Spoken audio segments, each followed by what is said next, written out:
पिताजी, माताजी को बुखार आ गया है, चारपाई पर पड़ी हैं। बुखार ना आए तो क्या हो। इतनी बार उन्हें समझा चुका, वह अपने स्वास्थ्य पर ध्यान देती ही नहीं। स्वास्थ्य किसे कहते हैं पिताजी? जब हमारे शरीर के हर एक कल पुर्जे अपना अपना काम ठीक ढंग पर करते रहते हैं, तब उस अवस्था को हम स्वास्थ्य कहते हैं।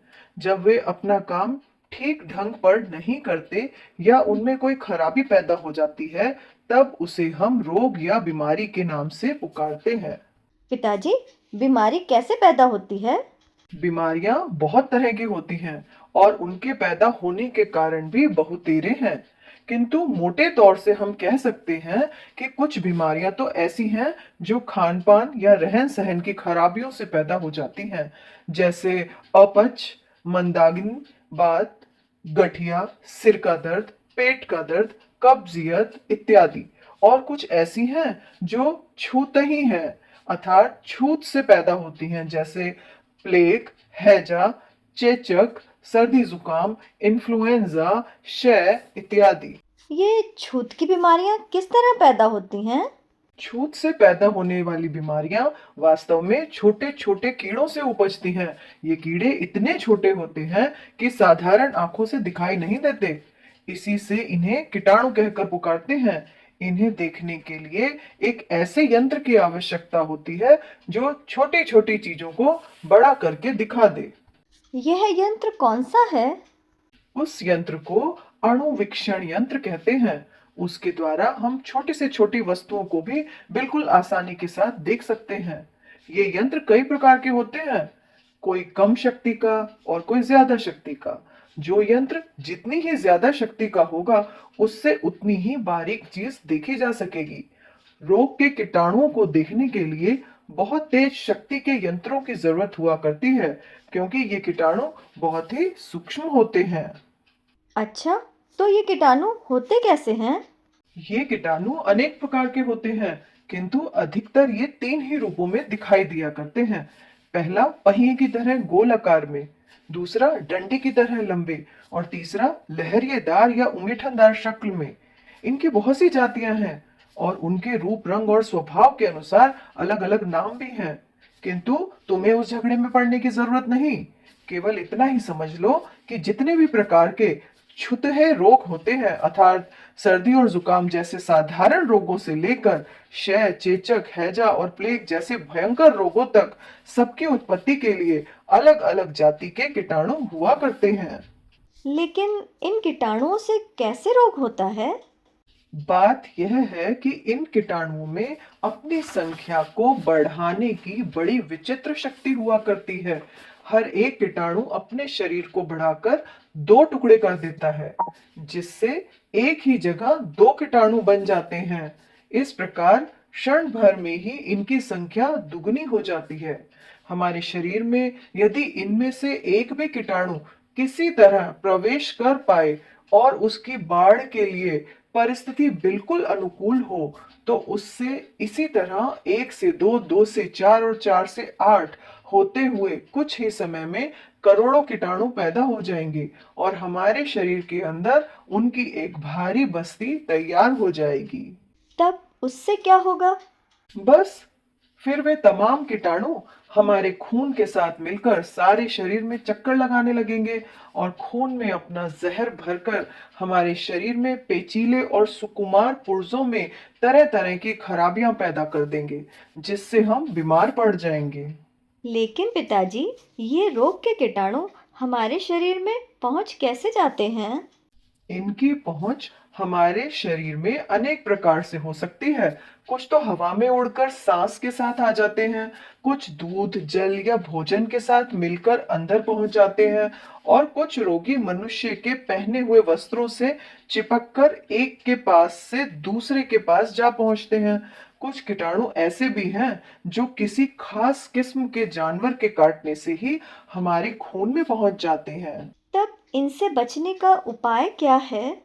इनसे बचने का सबसे बड़ा उपाय तो उस परम पिता परमात्मा ने ही हमारे शरीर के भीतर कर रखा है।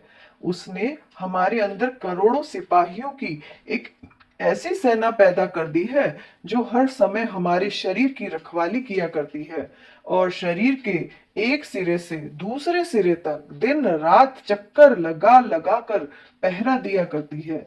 जहां कोई शत्रु हमारे भीतर घुसा कि इस सेना के बहुत से सिपाही झट उस पर टूट पड़ते हैं और उसे मार मार कर बाहर निकालने की चेष्टा में लग जाते हैं। ओहो, ये सिपाही कौन हैं? ये हमारे खून के सफेद कण हैं। हमारे खून में दो प्रकार के अत्यंत नन्हे नन्हे जीवाणु पाए जाते हैं, एक लाल और दूसरे सफेद। इनकी शक्ल पहियों की तरह घेरेदार हुआ करती है। ये हमारे खून के जीवित कण हैं और खून के साथ साथ सारे शरीर में चक्कर लगाया करते हैं। इनमें से लाल कणों का काम शरीर के तमाम अंगों को भोजन ढो ढो कर पहुंचाना है और सफेद कणों का काम शरीर की रक्षा करना है। बहुत छोटे होने के कारण आंखों से ये नहीं दिखाई देते, किंतु अणुवीक्षण यंत्र की सहायता से हम इन्हें जब चाहे देख सकते हैं। जिस समय किसी रोग के कीटाणु हमारे खून में पहुंचते हैं, तो ये सफेद कण हमारी रक्षा के लिए उनसे बड़ी तत्परता के साथ जा भिड़ते हैं और फिर कुछ समय तक उन दोनों में एक खासी कुश्ती होती रहती है। यदि हमारे सफेद कण रोग के कीटाणुओं से शक्ति और संख्या में बलवान हुए, तो वे इन्हें तुरंत नष्ट कर डालते हैं या कम से कम इनकी बाढ़ को ही रोक रखते हैं, जिससे हमारे शरीर को किसी तरह की हानि नहीं पहुंचने पाती। वास्तव में यह भी नहीं मालूम होता कि हमारे शरीर में किसी रोग के कीटाणुओं ने प्रवेश भी किया था या नहीं।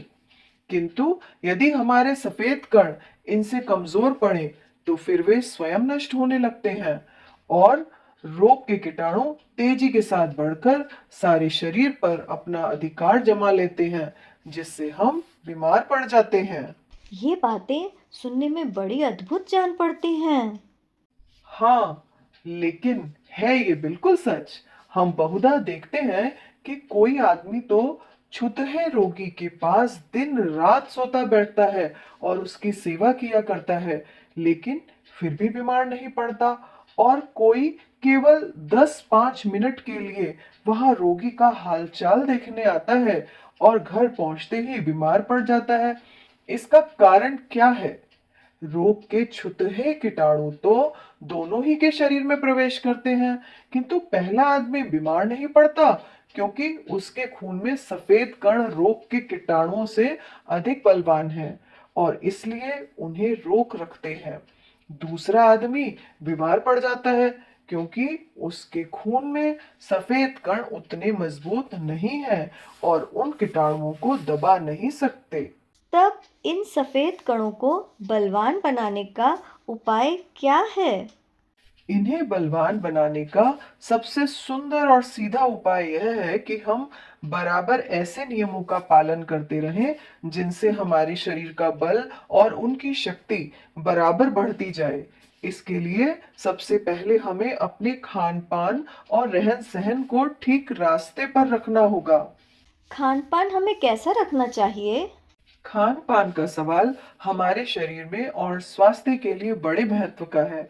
तुम जानते हो कि कुछ तुम खाते हो उसी से तुम्हारा खून बनता है, उसी से तुम्हारा बल बढ़ता है और उसी से तुम्हारा शरीर भी बड़ा होता है। जन्म के समय तुम्हारा शरीर कैसा नन्हा सा था, किंतु आज यह इतना बड़ा हो गया। उस समय तुम उठकर बैठ भी नहीं सकते थे, परंतु आज तुम उछल कूदकर छलांग मार सकते हो। अब तुम्हें सोचो कि यह ऐसा शरीर और इतना बल तुम्हें कहां से पाया? भोजन से ही ना। अस्तु, हम क्या खाएं और कैसे खाएं, इस विषय में हमें सदैव सावधान रहना चाहिए। अवसर मिलने पर किसी दिन इसकी बाबत हम तुम्हें अधिक विस्तार से समझाएंगे। अभी केवल इतना ही समझ लो कि हमारे खाने पीने की चीजें सदा ऐसी होनी चाहिए जो बल और स्वास्थ्य को बढ़ाने वाली हो और आसानी से पच सके। ये चीजें कौन सी हैं? ताजे फल, दूध, मक्खन और मेवों का स्थान इस विचार से सबसे ऊंचा है। इसके बाद रोटी, दाल, भात, तरकारी, शाक और घी का नंबर आता है। पूड़ी, मिठाई, पकवान, चाट और दही बड़े आदि का नंबर तो बहुत नीचे है, क्योंकि ये चीजें अधिक देर में पचती हैं और शरीर की अपेक्षा केवल जीभ को ही ज्यादा सुख देने वाली हैं। किंतु ध्यान रहे कि उत्तम भोजन भी जरूरत से ज्यादा या बेवक्त खा लेने से विष के समान हो जाता है। साथ ही जो भोजन खूब चबाकर नहीं खाया जाता, वह भी पेट के लिए बोझ बन जाता है। सड़ा गला, बासी या देर का रखा हुआ भोजन भी हरगिज न खाना चाहिए। ऐसा भोजन तामसी कहा गया है और शरीर के साथ साथ हमारी बुद्धि को भी भ्रष्ट कर देता है। मैं इन बातों पर ध्यान रखूंगा। हाँ, और साथ ही में अपने रहन सहन पर भी ध्यान रखना होगा। वह क्या? वह है मुख्यतः सफाई और सदाचार। ये दोनों ही बातें स्वास्थ्य दृष्टि से भोजन से कम महत्व नहीं रखती।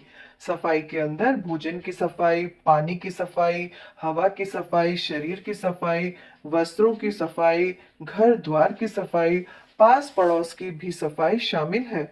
इनके अतिरिक्त मन, स्वभाव और चरित्र की स्वच्छता भी सदाचार के अंदर आ जाती है। इस प्रकार अपने रहन सहन में हमें सब प्रकार की सफाई और निर्मलता लाने की जरूरत है।